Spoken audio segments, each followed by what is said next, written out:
Hey guys, welcome back. It's Jack with Stronghold Strength and Conditioning.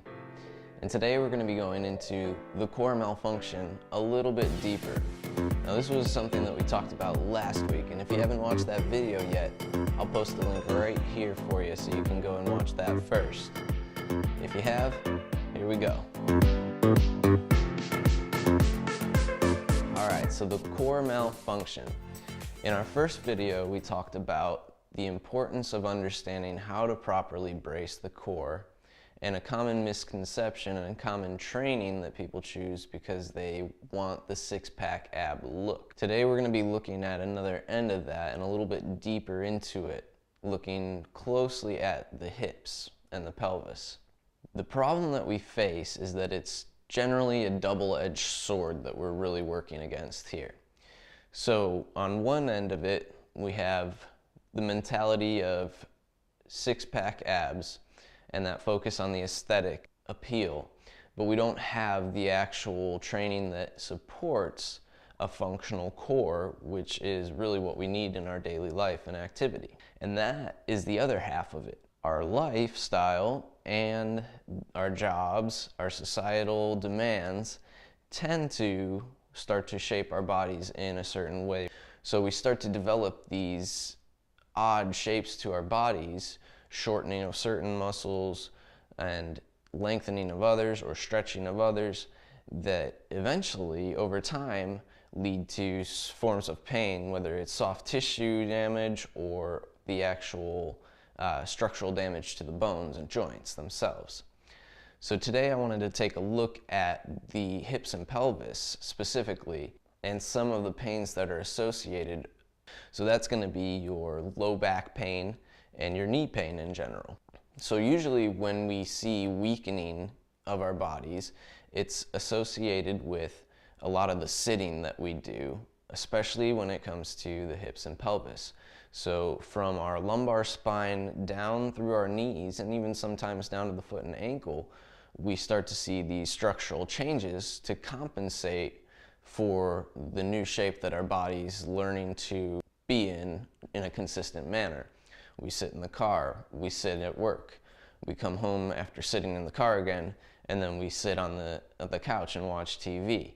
So in general, we start to get this change in shape and weakening of muscles that really affects our bodies negatively in the long runs. And it's something that our bodies can handle a lot. They can adapt to certain things, but that doesn't always make it the best thing for our bodies. So we have to be very careful that we don't let it get too far out of hand to the point where we start to get that pain signal saying, all right, you got to do something about this. Now I've said it before in the last video, and I'll say it again. The pain is not the problem, it's just the signal, and we need to react to that pain. And generally, it's usually better to do it before you ever get the pain signal and just take a moment to recognize any changes going on in your body. So at the pelvis and the hips, there are over 25 muscles that connect in right around this mid-region here. Now that's quite a bit. There's a lot going on there, okay? Generally what we see though is what's called an X syndrome. So we get a weakening of the glutes, meaning that we don't have any extension of the hip, or the extension of the hip starts to come from somewhere else. We get weakening of the abs, so there's that diagonal cut across the body. But then we also get shortening of the hip flexors, and then we get a shortening of the muscles of the lumbar, thoracolumbar region. So when I have weak glutes, generally that means I'm relying more on my hip adductors and my hip flexors, which are smaller muscles in general, to try and support the knee. And there's not a lot of support coming from those muscles to begin with, so there's a little bit more pressure on the knee joint. The low back pain, when we have shortening of that tissue, shortening tissues or tissues that are put under constant pressure, the fascia of those tissues can actually thicken. Now, if you know anything about fascia, there are a lot of nerve endings in that fascial tissue.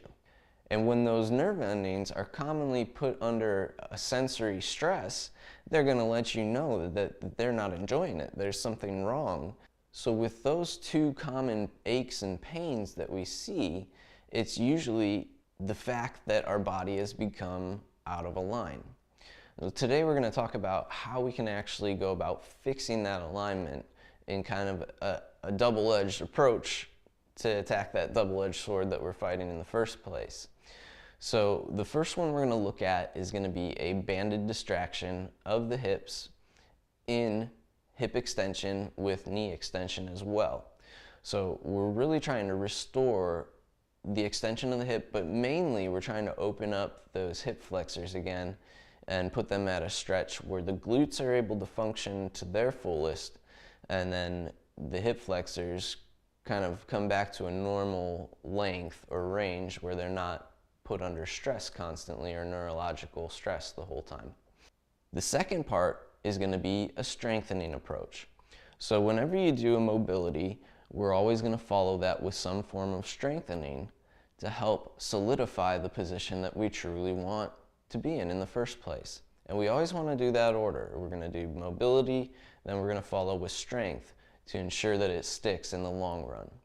All right, so to start off, we're going to be using a monster band like this. I'm going to take this band and I want to loop it around the post at about hip height. So I'm anchoring off a nice sturdy structure here that I can pull off of, and I'm going to step into that band, placing it across the glutes.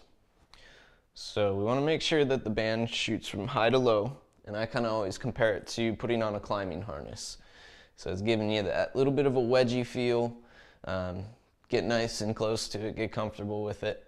And I'm going to step back, putting both legs into full extension here. So I'm straightening out my front leg, really keeping it planted, and then I'm extending out through the small toes of my back leg now.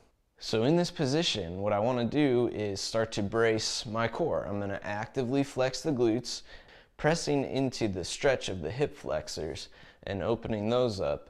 And I'm going to keep my abs braced and keep my shoulder blades down and back, so I'm aligning my spine in a nice posture as I hold this position.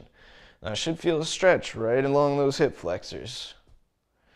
Okay, and I'm just going to hold for a few seconds, but then I can also go into a contract and release. So I'm going to let the glutes go, and then I'm going to tighten them again. And each time, I want to see how tight I can get the glutes to flex on that side, challenging the ability, the muscle dynamics. I'm going to do both sides, and I always do both sides for comparison value, okay? It helps you kind of see how one side feels, if it feels more normal compared to the other, or if the intensity level is different from side to side. Okay, so same thing here. I've got my banded leg extending back. I'm flexing the quads and flexing the glutes as tight as I can, and that's putting the stretch at the hip flexors. So I would do this, and I would spend about 1 minute to 2 minutes doing it just a hold, and then the flex and release. And then I would want you to follow up with a hip thrust. So we're going to take the band here, and this is a Monster Mini Band by Rogue, and I'm putting it just above the knees on the thighs. And I'm also using a bench. So I want to slide off, and if you're doing this at home, you can do it from your couch, but I want to put my shoulder blades right at the edge of the bench. So I'm pivoting on my shoulder blades here. My feet should be sitting so the ankle sits below the knee, parallel to one another. And then I'm going to raise the hips up as high as I can push them from the glutes, and I'm going to stretch that band as wide as I can from the glutes as well. I want to make sure my abs are bracing here, so I do have a flex in the abdomen, protecting my low back, making sure I'm not shortening there. And the whole time I'm thinking of driving up and wide from the knees at the same time. So up from the hips, wide from the knees. Those two movements ensure that I get all 3 gluteal muscles firing here. So it's extension and external rotation of the hip that's really going to be putting stability into the position. So I would hold that for a minute, and I would repeat that for about 3 sets total to start off. So you should really feel that the glutes are working extremely hard in that position. That's how we want to approach it. We mobilize, and then we follow up with some strengthening to help solidify the structure of the position. I want to thank you guys for watching today. If you could take the time to like this video, let us know what you thought.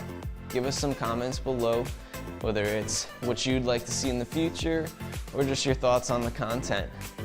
Be sure to subscribe before you take off here, and we'll see you guys next time.